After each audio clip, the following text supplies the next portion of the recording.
Joining us now via Skype from California is Mark Weber. He's the director of the Institute for Historical Review. Many thanks for joining us here on Press TV, Mr. Weber. Now, looking at the current situation in the occupied territories as they stand, with tensions being extremely high, over 190 plus Palestinians have been killed at the hands of Israeli forces.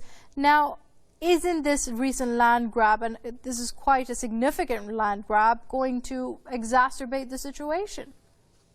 It will exacerbate the situation, certainly, but it's a reminder of the helplessness of the world in stopping this Israeli policy, which has been going on for more than 40 years now.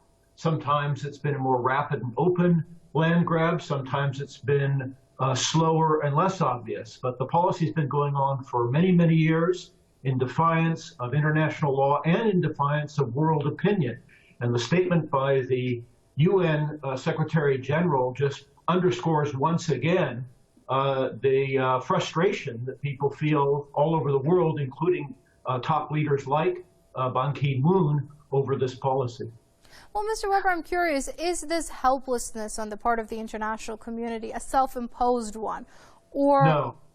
Go ahead. It's largely due to the fact that the United States, over and over, is able to veto and repeatedly does veto Security Council resolutions in the United Nations to hold Israel accountable. As long as the United States gives Israel the tremendous support politically, militarily, economically, and very importantly diplomatically, the world is really stymied because the only real vehicle for holding Israel accountable is the United Nations, where the United States, of course, has veto power. All right, Mr. Weber, now that Israel is continuing with this land grab policy, many are interpreting it as a deliberate attempt to stoke these tensions. What does it hope to achieve from that? Well, Israel is carrying out a policy of slow, steady annexation of the West Bank to make it part of Israel. It wants to, as Israeli leaders have sometimes conceded, make facts on the ground.